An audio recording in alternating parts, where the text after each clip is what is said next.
Hello, everybody, and welcome to another edition of the Scruffy Movies podcast. I'm Zach Wallace. And I'm John Crocker. And today, I'm sure that you have been seeing lists go around and around and around of people's favorite movies at the end of the year. Barack Obama just released his and is getting all kinds of media attention that I did not even know he did when he was president, but apparently he did. But that's been going around. Everybody's been releasing their top lists, whatever. So we're going to throw our hats in the ring. We're going to talk to you guys today about some of our favorite movies that we've seen over the past year.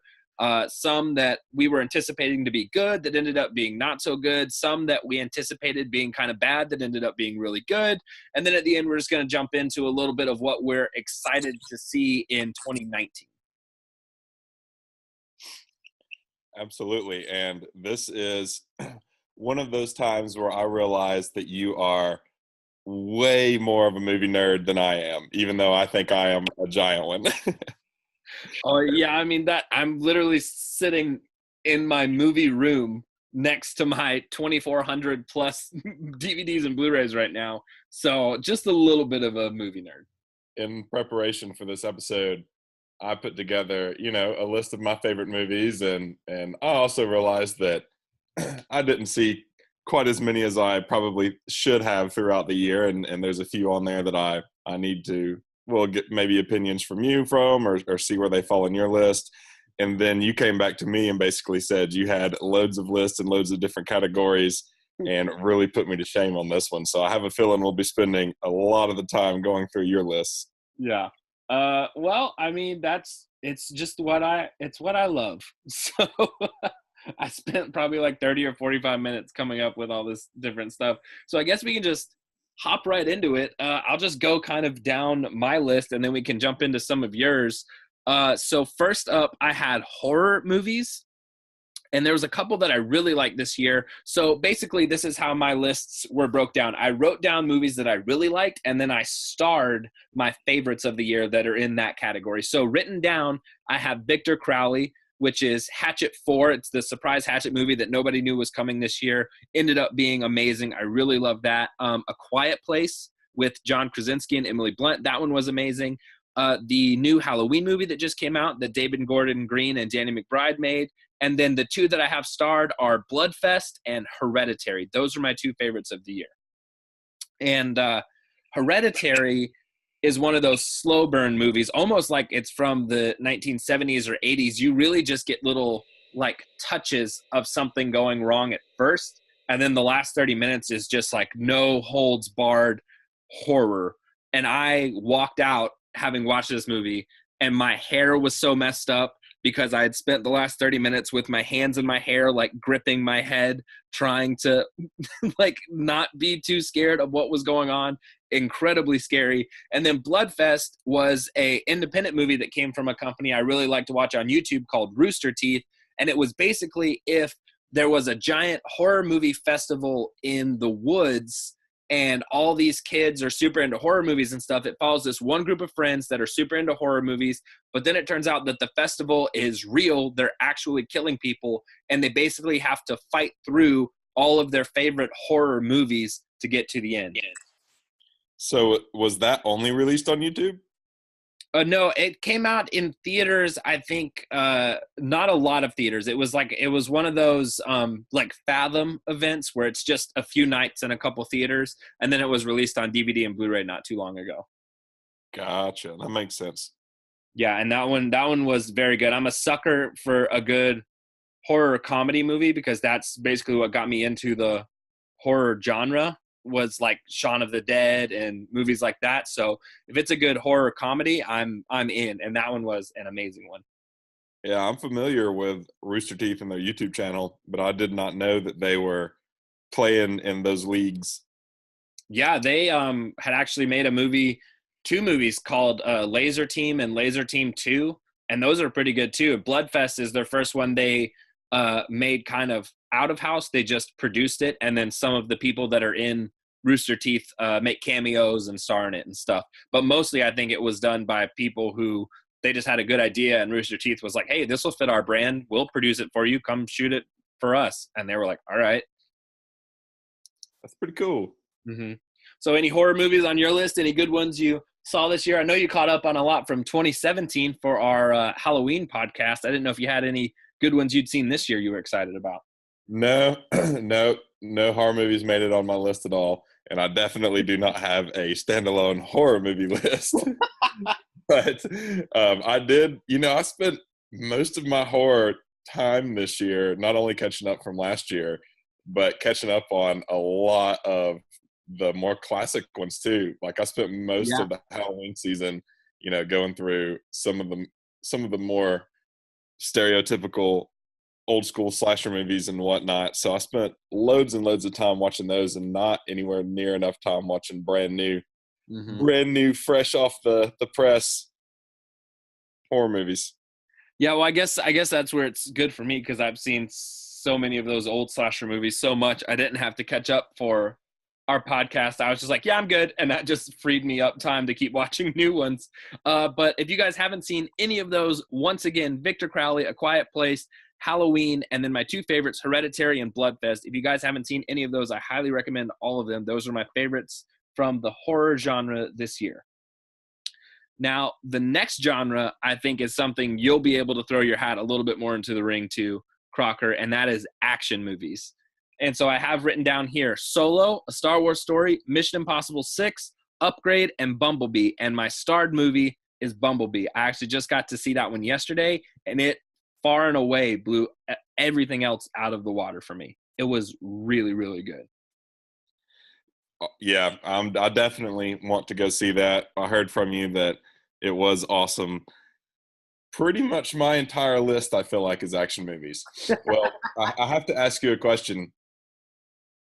I did not hear Infinity War there, so what are you classifying that as? Superheroes have their own list. Okay, so Transformers and superheroes are not in the same list together. Got it.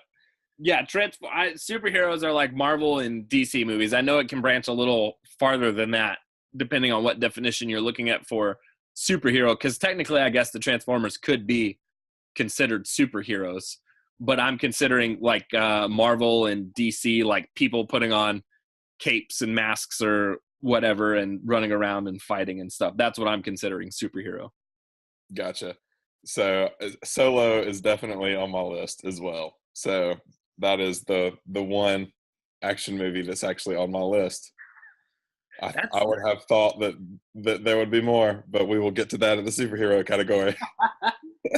Yeah, Solo, that was I had written down Solo in my most surprising good category, and then I ended up crossing it out and putting it just in the regular action because I was very scared for Solo because when they originally announced, they were announcing actors and the writers and directors, Phil Lord and Chris Miller, or at least the directors.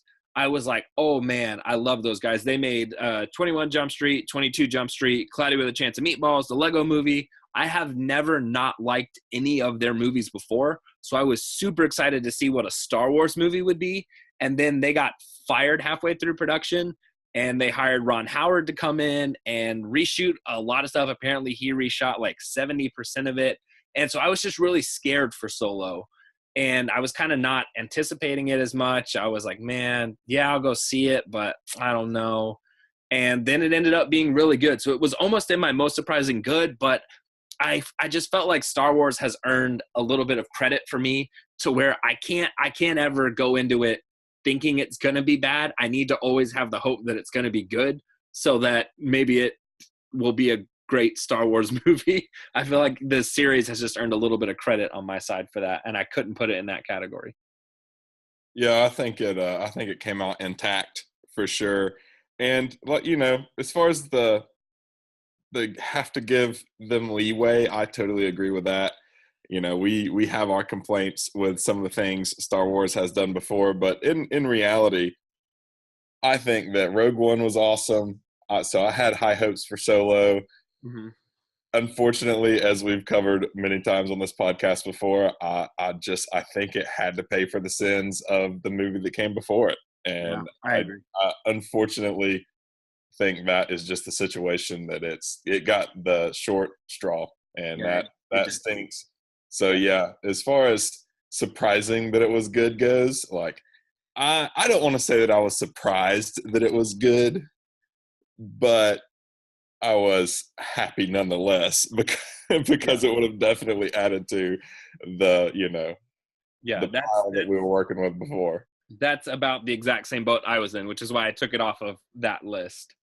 Um, but yeah, Bumblebee was amazing.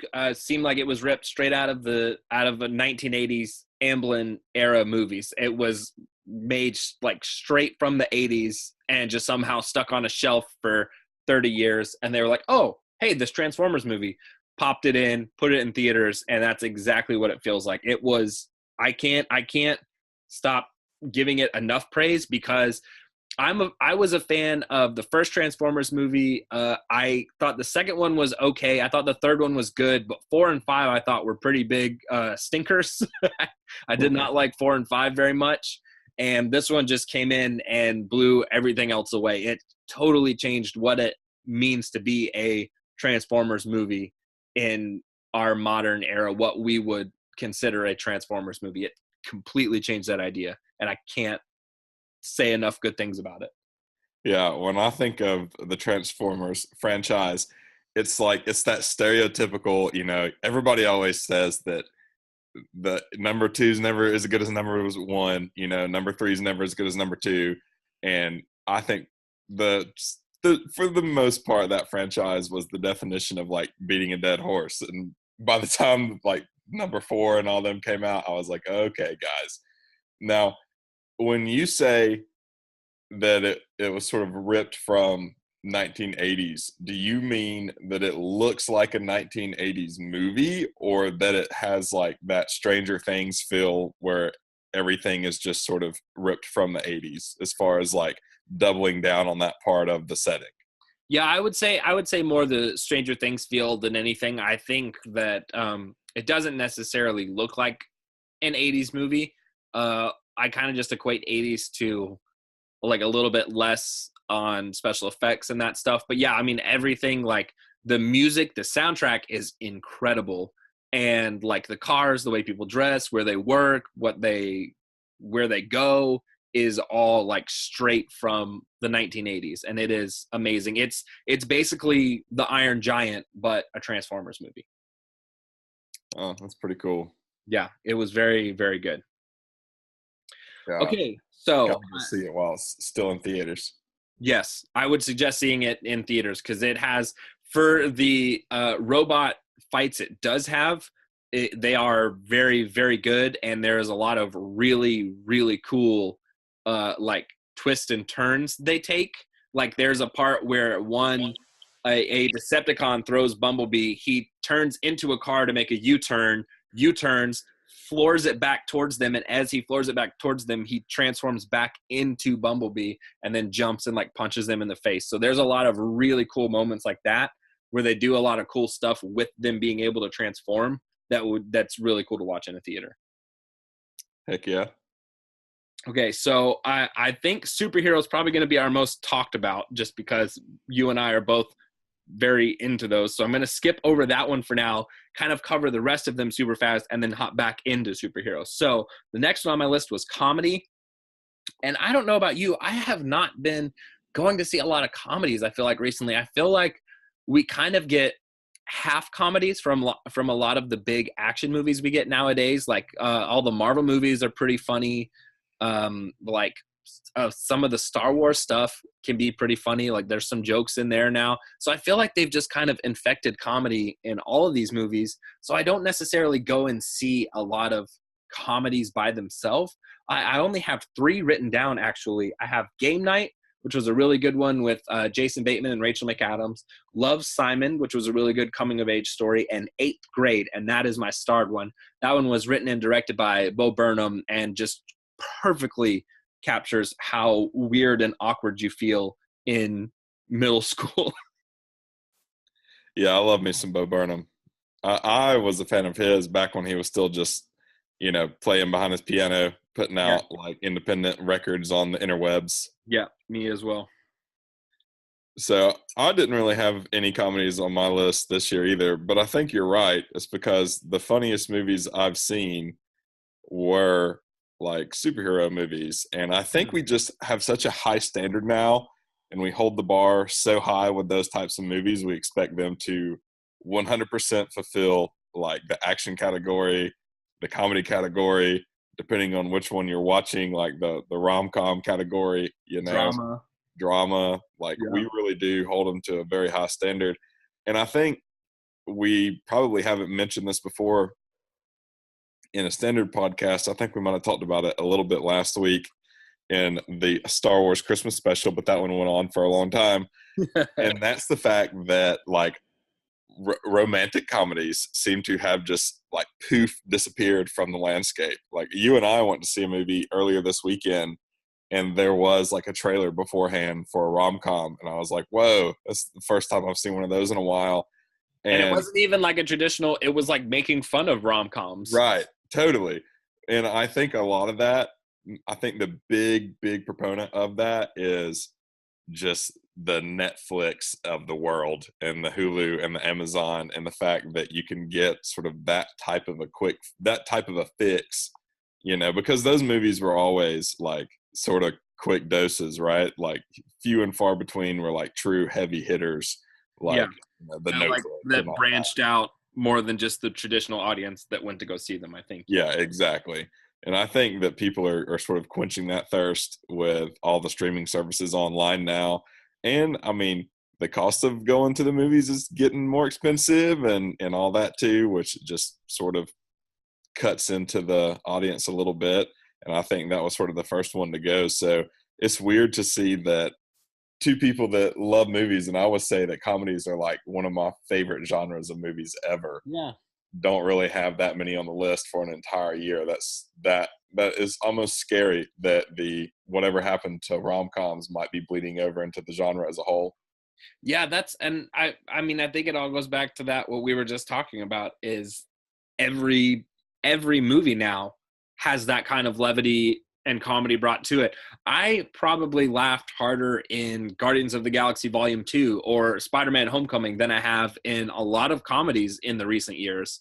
And I think that also kind of goes into just how much you like these characters and the situations they're put in, because I mean, you can laugh at a comedy as much as you want, but if there's no stakes, then you won't really care about the character. So they can crack jokes as much as they want, but at the end of the day, if you don't care about the plot, it's just not as good of a movie. So if they have movies with really good plots like the superhero movies are nowadays, and they add the comedy on top of that, you laugh harder. I feel like you connect with somebody more by laughing with them than if they were just like, meh, I'm going to go fight this guy. And the perfect example of that is Marvel versus DC, which I'm sure we will get into more next week on our DC podcast. Yep, totally.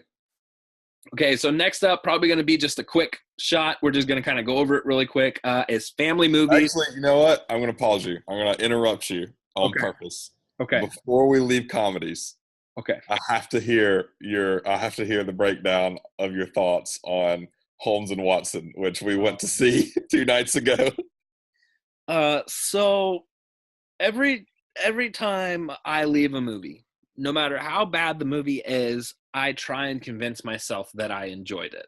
I try and convince myself that it wasn't that bad. There was parts I enjoyed. Like I always try and I try and give myself more pros than cons.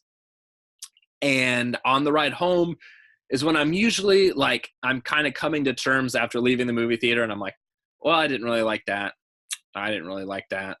No, I didn't really like that either. So Holmes and Watson was a movie that when we got out, in my heart, I could feel my heart just being like, that movie sucked. But I was like, no, there's more. I laughed a lot. There were some really good moments of comedy in there, actually, legitimately. And this isn't just like me giving a pro to myself. There was some pretty funny moments that I laughed at a lot. But at the end of the day, it was a pretty big pile of poop. And it was not the best.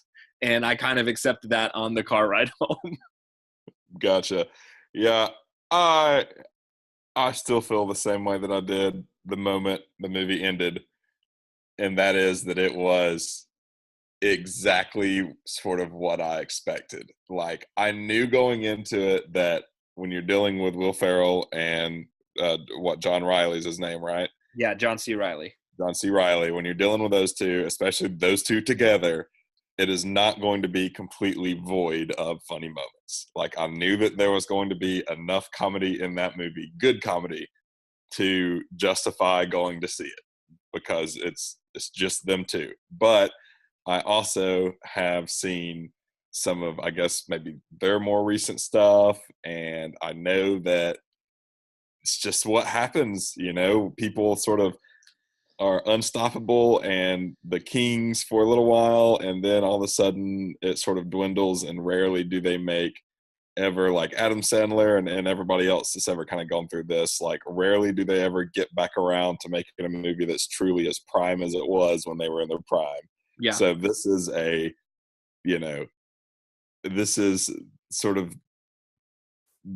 definitely where they're planning out on the downhill, I feel like, for them to. And it will take a lot of work for them to make a truly hilarious movie again, like Step Brothers or Talladega Nights or any of those. Well, I kind of felt that way for Will Ferrell after watching Anchorman 2, because I was so excited for Anchorman 2, and then I watched it and I was kind of like, oh, okay. And you can tell by nobody ever really talks about Anchorman 2 anymore. Everyone talks about the first Anchorman still, but not really the second one. And I can always see it coming when the actors start doing more serious roles. Like when Adam Sandler started doing more serious roles, all of a sudden his brand of comedy and his own comedies started like to dwindle. Same thing happened to like David Spade and all those other boys, like when they started doing things other than what they were the best at, it's like they just broke that seal, and all of a sudden their pure comedy started getting worse. Yeah. Same thing went for Will Ferrell when he started doing more serious roles, which I didn't think I would ever see. I thought he was one of those guys that would be like snookered into his character in every movie he ever does. But then he was in like that one, what was it, like Giving Stuff Away, where he's set in the yard? Yeah, Everything Must Go. Yeah. Like what? When he did that, I was like, it's done. That's it. We will never see Will Ferrell at his prime again. He crossed over, like Baby Geniuses. You can't cross over. You got to stay where you're at. What are you talking about, Baby Geniuses? What happened in Baby Geniuses? Hey, didn't they come out with like a new one of those a couple years ago? They had 2 theatrical releases in America, and then they commissioned a like TV show in Europe or something like that. And so in Europe, it came out as a TV show, but in America, they would just edit the episodes together that made the one big arc, and they would just make them into movies. So now there's technically been like 5 or 6 Baby Geniuses movies. So you're telling me that the Baby Genius movies that I watched growing up were stitched together episodes of a show? No, the 1 and 2 were theatrical releases. Okay. So 1 and 2 were legitimate movies, but then a few years ago, some production company in Europe commissioned a Baby Geniuses TV show. So Europe is getting them in episodes, but like Baby Geniuses 3 to us came out as a movie straight to DVD in America, when it was really produced for TV in Europe. Gotcha. Well, either way, once you cross over, there's no coming back.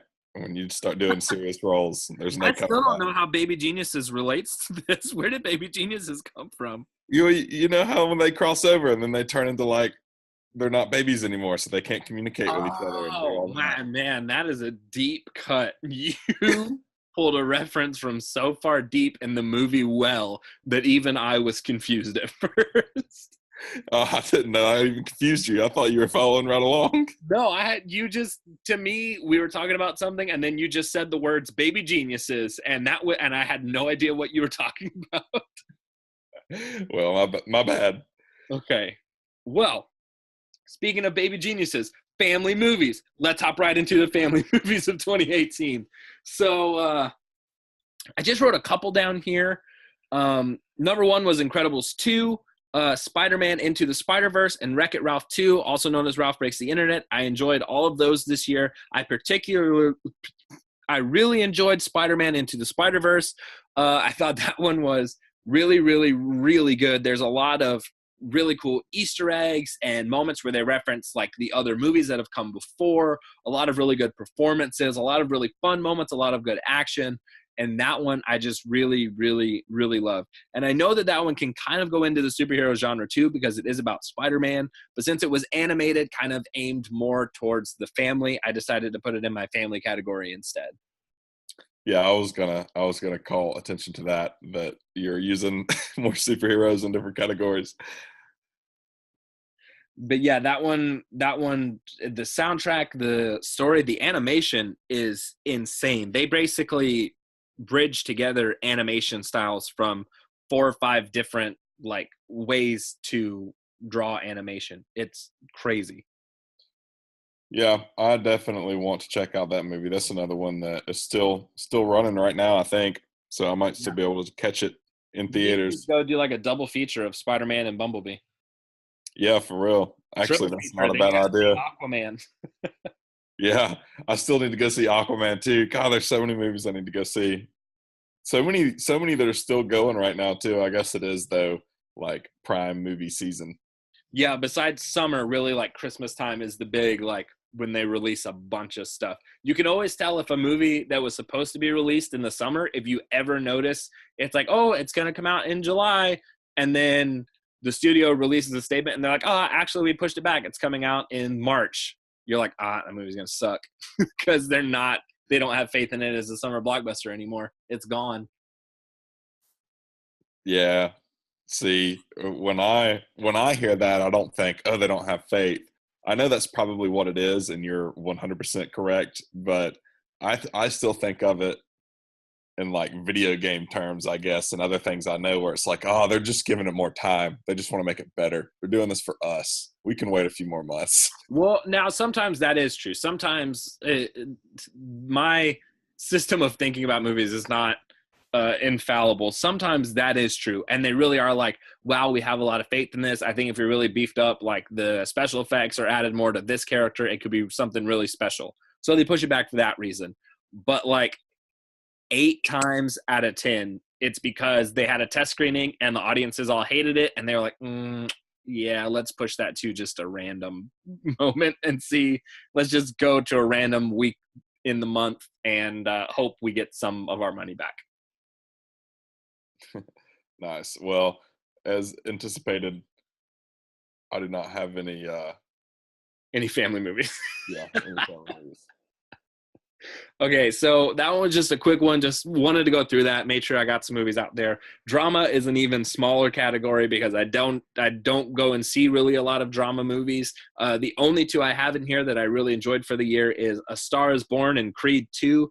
And I've starred Creed 2. That one I thought was really good. It was able to stand up to Creed 1, I believe. The fight they had in it was really emotional. Key, of course, is fighting Ivan Drago's son, who killed his father in Rocky 4. And so that one was really emotional, really good. I really enjoyed the fight scenes in that. The Rocky movies and Creed movies are very good about, they will play inspirational music at the exact moment the movie calls for it, to the point where you're like, yeah, and you feel like you're watching an actual boxing match. Like he'll punch Ivan Drago's son and it plays like a little taste of the Rocky theme, and you're like, oh yeah, yeah. So they are very good about doing that. So Creed 2 was my favorite drama movie of the year. Yeah, I heard it was great. Yes, very good. And I'm assuming, just from the way this has been going, no drama movies on your list. No drama movies. Okay, so the big category before we start breaking them down and getting into some discussions about different how we interpreted different movies. Superhero movies, which is probably, this year has been one of the biggest years for superhero movies in general in the last decade, that they have been just exploding. I think this year it all really came to a head. So I have written down Black Panther, Avengers Infinity War, Deadpool 2, Ant-Man and the Wasp, Aquaman, and then of course my starred is Avengers Infinity War. Yep. So this was pretty much my entire list, and I actually put mine in order of my top movies, but they're all superhero movies.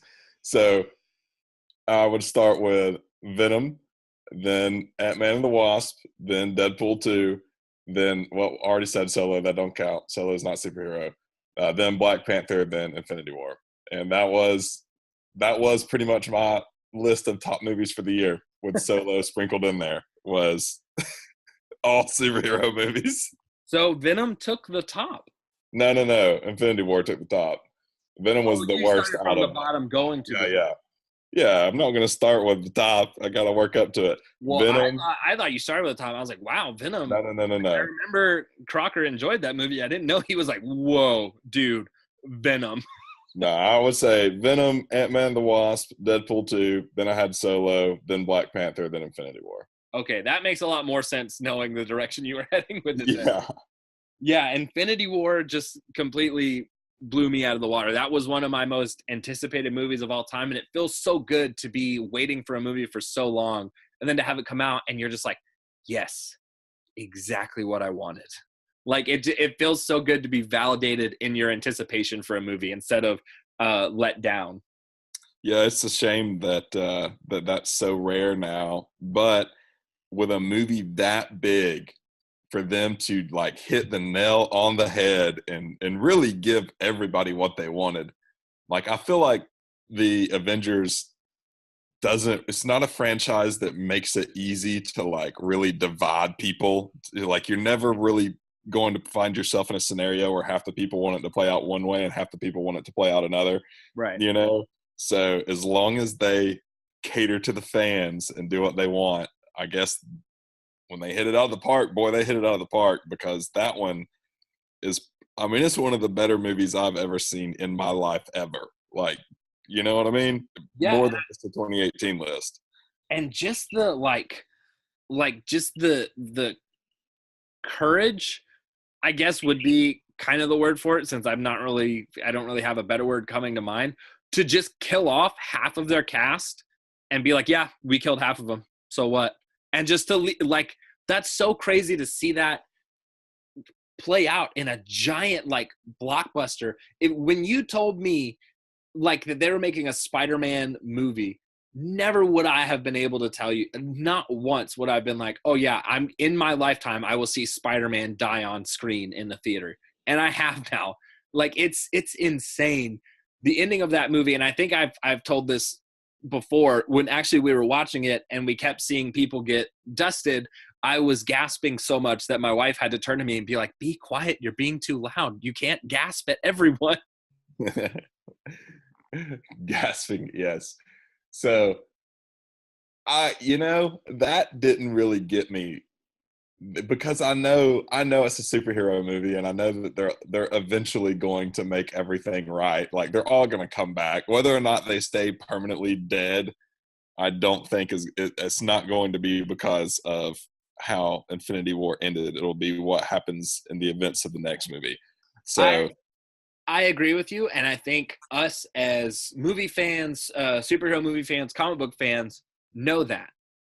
But to the general public that just kind of catches these movies on the weekend, are like, oh man, they just killed Spider-Man. So it's crazy to me to think about it from the public eye of people who don't really know much about comics. They just kind of got into the movies, seeing all these people die and be like, whoa, they're really dead. That's crazy. And especially because now the Avengers Endgame trailers come out and they only show you characters that survived the last one. So these people are probably like, man, whoa, they really killed those guys. So to us, we're like, they'll come back, whatever. Like, it's sad, but we know they'll come back. But to a lot of people, it was very shocking. yeah, no, that's true. I'll have to give you that. To the general public, they were probably blown away, especially, I just think of like that one person whose like grandmother was at their house when they just so happened to like ask their dad if they want to go see Infinity War, and she was like, oh, I'll come too, having no idea what's been going on up until this point, and being like, oh, I recognize Spider-Man, and then poof. Yeah, for sure. That's basically what happened with when we went to go see Infinity War with our work. Someone that we used to work with came with us, and she was not a big fan of Marvel movies at all. In fact, specifically before Infinity War came out, she's like, well, what all movies do I need to watch? Like what all movies are in the MCU that I need to watch before Infinity War? So I sent her the entire list, and she basically took 2 out and then sent me the whole list back. And she's like, these are the ones I haven't seen. And I was like, you changed nothing. You did nothing to this list. But I convinced her because normally Marvel is very good about if you haven't seen another movie, they want you to feel comfortable watching this one. So they'll give you more or less like a previously on. They'll do just like a quick wrap up. Like they'll introduce a scene where it's like, oh yeah, you were doing this. Now you're doing this. And then it sets them off on their own movie. They're usually pretty good about doing that. But in Infinity War, they just didn't have any time. So from the jump, she said she was sitting there, and from the opening, she's like, oh, why is Thor locked up? Why is Hulk in space? Okay, I'm confused. And like just from the first scene, lost her interest entirely. Yeah, totally. But just on its own merits too, like, I mean, you definitely have to have the base layer knowledge to be able to truly appreciate the movie. That 100%. But just the way the movie went and the way it made you feel and like, emotion, blah, blah, blah. But just, I mean, it's just so good. Like it was just so good. Rarely do you get like that much of an impact made on, I guess, your life, anything as a person as you did with Infinity War.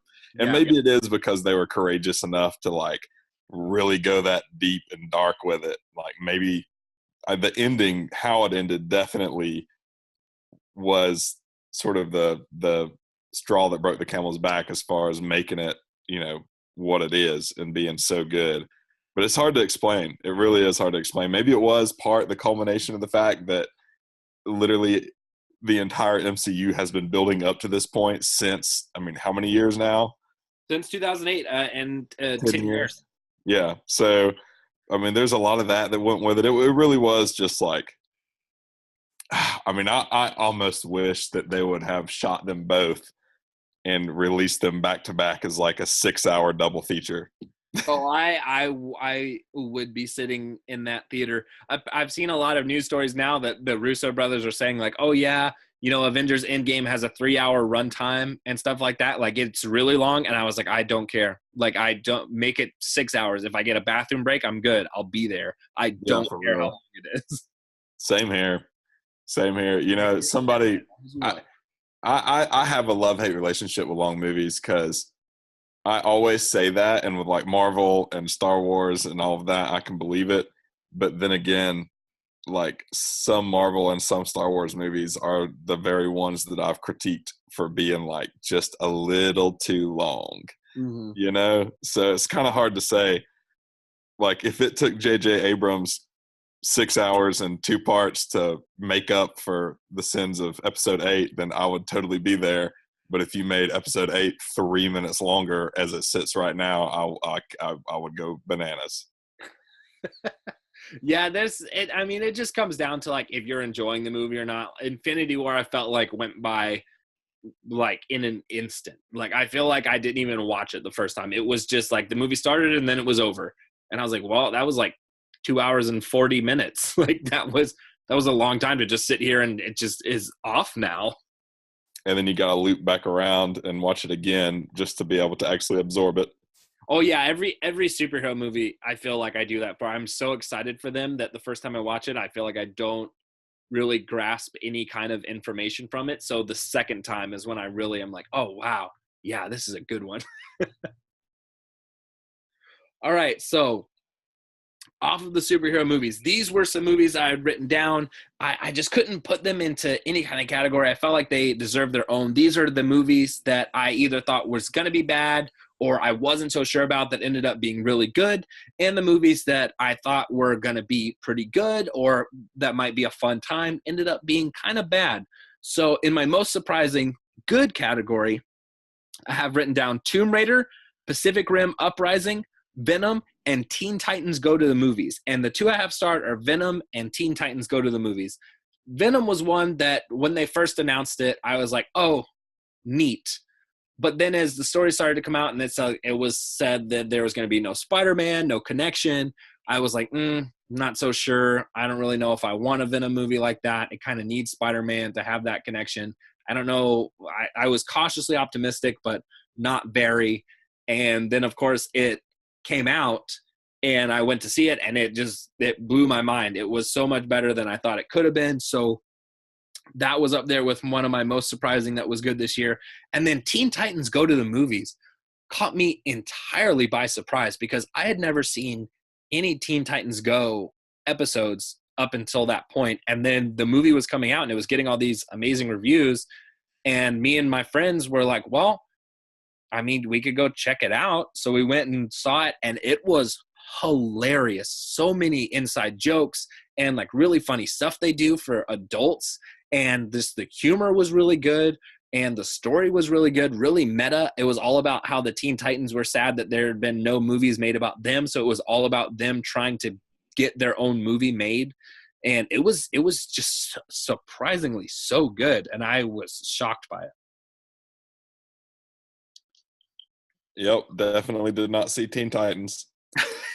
But Venom, as we talked about in the Spider-Man podcast for a brief moment, I believe there at the end, that, the more of that I can get, the better. The more like welcome breaks from the classic Marvel DC mold of superhero, anti-hero, whatever you want to do, the more of that, the better, in my opinion.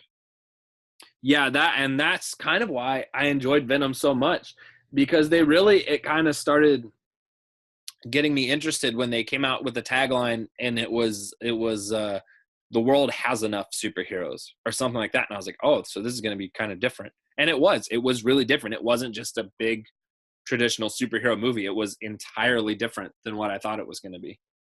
Yep. And I think I said it before, but I'll say it again. If they like doubled down on the darkness, I think that would, I think maybe not with Venom because they've already made one movie, but I think that a good anti-hero that was really really dark, would be successful right now. Yeah. And that's kind of the way, like the Punisher TV series has gone. And from what I've heard, I have not been able to watch an episode yet, but kind of like how the Titans TV series has gone as well. And people are really loving the Titans TV series that came out on DC Universe. Those are apparently just embrace the darkness and are like, yeah, come on, let's just kill people and say the F word. And people are really responding positively to that.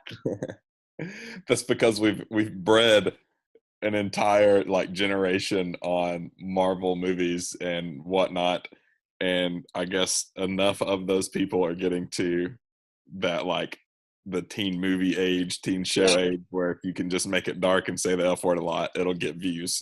Yeah, people are like, whoa, what I remember when the first trailer came out for Titans and Robin dropped the F-bomb. And everybody was like, what? Ooh, look how cool and dark I am. We say the F word now. Ooh. And then the show actually came out, and all those people that were like, were like, oh, hey, this is pretty good. Yeah, it's really incredibly difficult to stay up to date on all the superhero TV shows on all the I know. I try my best, but there are still some that I am behind on because there's just so many nowadays. So many. And we eventually, someone needs to make a streaming service aggregator that pulls them all together into one place where you can watch them all, so you don't have to have 13 subscriptions to be able to see everything. I wish that was true. I wish that Netflix would just monopolize the industry, so all you had to have was a Netflix account. Yes, that's what we need, is a good old-fashioned monopoly. Just come on, Netflix, monopolize everybody. Start buying up places. Bully them out of the market. You can do it. All right, so moving on away from the movies that I thought were going to be not so good or wasn't really anticipating that ended up being good, I also have a list of movies that I thought were going to be really good that ended up being not so great. On the list, I have A Wrinkle in Time, the new Disney movie that just came out, Strangers 2, also known as Strangers Prey at Night, Jurassic World Fallen Kingdom, The Predator, and I made this a very clear thought. I only mean the last 1/3 of the movie for that one. Fantastic Beasts 2, and then, of course, Holmes and Watson, which we talked about a little earlier. And I have as my stars Strangers 2, Jurassic World 2, and Fantastic Beasts 2. these were movies where the original set up so much and I enjoyed the original so much that as they were coming out, I was so excited. And this is kind of the Star Wars Episode 8 problem, I feel like, bleeding into other franchises where you enjoy the movie that comes before it so much so that the person's like, well, I'm going to make something totally different. And they do, and it's like, yeah, but that's not, I get what you're doing, but that's not why I enjoyed the movies in the first place. And those all kind of fell into that. Strangers, I really just disliked because the first movie, it was scary because the strangers were human. No matter what they did, they were still people who just put on masks and went to go kill somebody. But in this movie, they could like teleport, it seemed like, in certain scenarios. Like they just wouldn't be someplace and then they would. And they were like, they had preternatural senses about knowing which room a person was going to go into. Like this whole movie takes place in an abandoned trailer park. And in one scene, a girl runs into a room or runs into just a random trailer. She could have picked any trailer, literally tens of 20s of trailers around her. She ran into a random one, just a random one that she picked. And so she's sitting in there, and then like a Jack in the Box starts to play. And I was like, oh my God, if one of the strangers are in there, like just waiting on her in this random trailer that they did not know she was going to go into, I'm going to be very mad.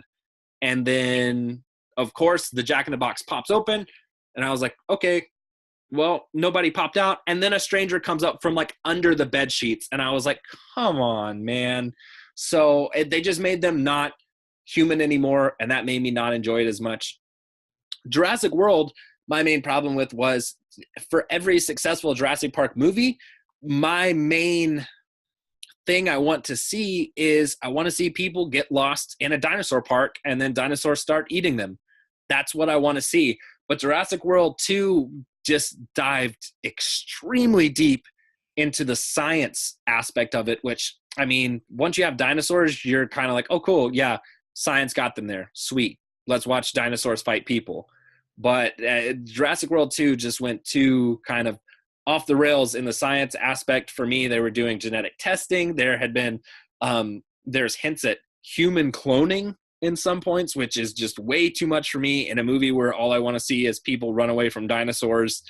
And it had a good, really, really good first 30 minutes, which was about everybody had to get back together. They needed to get Blue, the velociraptor that Owen trained in the first movie, off the island. Owen was the only person that could do that because the island's volcano was about to explode. And if that was the whole movie, great. I would have enjoyed it so much more. But that, of course, that's only the first 30 minutes. And then they move into a house, and it's like a horror movie, and there's really only one dinosaur that's coming after people. So that one just kind of disappointed me a little bit. And then Fantastic Beasts 2, I was just so excited about.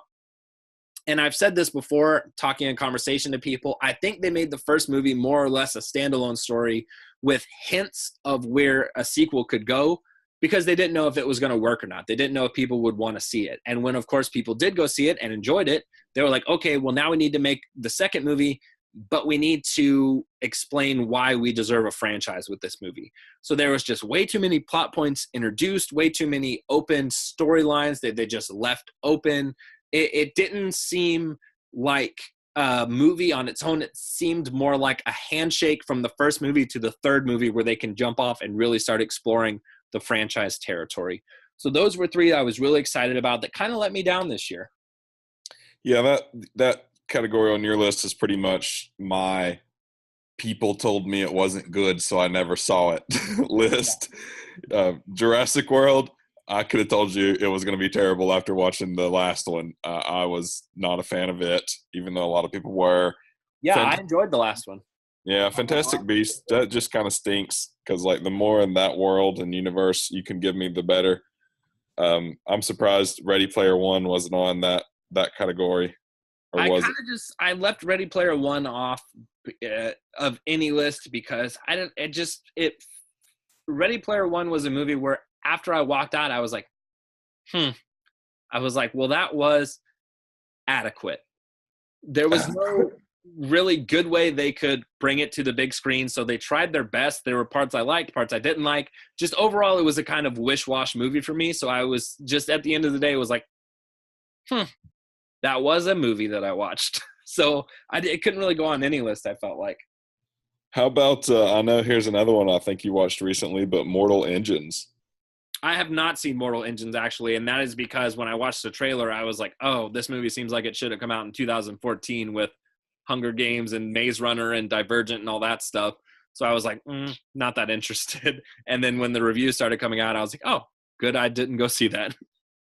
And, A Wrinkle in Time, you brought that one up on your list as well. Yeah. That was one of those movies that, like, when they were putting the trailers out, I was like, oh man, I'm definitely going to have to see this. And you sort of said this too, but I didn't even realize that had come and gone yet. I was still waiting on that one to hit.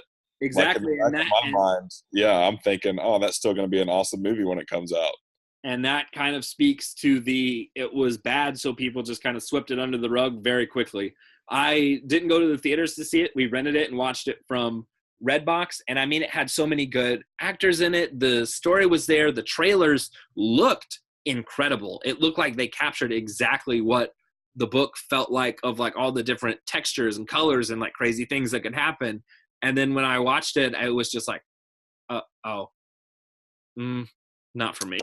Man, that's disappointing. Yeah, it just didn't mix together very well. And then the only other one on the list was The Predator, but only the last 1/3 of it. I felt I needed to make that very clear. I loved the first 2/3 of the Predator movie, thought it was incredible. And then when the final fight is happening, I think they just kind of crapped the bed on that one. Yeah, that was one where, kind of like I said with Holmes and Watson, it was exactly what I expected. With The Predator, it was like I had 3 movies in mind going into it where I was like, it's definitely going to just play out to be one of these 3 scenarios. Mm-hmm. And it was the better of them all, in my opinion. So it was what I expected, but it was pleasantly done. Yeah. So the last little thing I just wanted to jump into here were some of my most anticipated movies of 2019. Now, I have starred a lot of these because, as you could gauge from this podcast, I anticipate a lot of movies coming out very highly. So my list as it stands right now, these are movies that were just on an app on my phone that I was seeing as coming out. I could be missing some, but these were the ones I saw that I was like, oh yeah, I'm really excited for that to come out. So I have Glass, Avengers Endgame, Godzilla King of Monsters, Star Wars Episode 9, The Kid Who Would Be King, Lego Movie 2, Happy Death Day to You, Us, Shazam, John Wick 3, Toy Story 4, Child's Play, Spider-Man Far From Home, Lion King, Hobbs and Shaw, The Joker movie, Wonder Woman 1984, Terminator 6, and It Chapter 2 are all ones I am extremely looking forward to next year. Yeah, I think you pretty much covered all the big ones. I mean, I don't know which ones did you say Toy Story 4, Lion King, Aladdin, Dark Phoenix? I did not say Aladdin because it has yet to earn my anticipation. What? It's a Will Smith movie, bro. They're all good. I'm going to go see it, but that doesn't mean I'm excited for it. It could very well end up in my most surprising good category next year. You say Hellboy, Shazam. I said Shazam, not Hellboy, and we've spoken on Hellboy. I don't know if, a little bit in the podcast. It's another one like Aladdin. I'm gonna go see it, but we'll just see. I mean, it looks. I did get to see the trailer for it before Holmes and Watson, and seeing it on the big screen kind of made a difference in my opinion. I did get more excited for it watching it on the big screen as opposed to, I think my phone was the first time I watched the trailer. So I did get more excited for it from that, but that's also another movie where I'm just not anticipating it as much, so I felt like it didn't make the cut of the list this year. Zombieland 2. Zombieland 2 I didn't write down because it's one of those movies that I'll believe it when I see it. They've been saying Zombieland 2 since 2009, so when I see a trailer come out or something, it seems like it's actually happening this time. But once a trailer comes out or they actually start shooting the movie, then I will get excited for it. Fair enough. Yep, I'm going with top 3 movies of 2019. Episode 9, Endgame, and The Lion King. if because the Lion King is the one that has the chance to like really knock it out of the park, because that could be like the biggest kids movie and the biggest family movie and the biggest just movie ever if it's truly that good. Yeah, I agree. And the team behind it is incredible. The actors in it are incredible. It's the same design team and production team that made The Jungle Book, which the animals in that looked amazing. And that movie was really good. So I am very excited for The Lion King to come out. Is this supposed to be just a direct rip of the original story?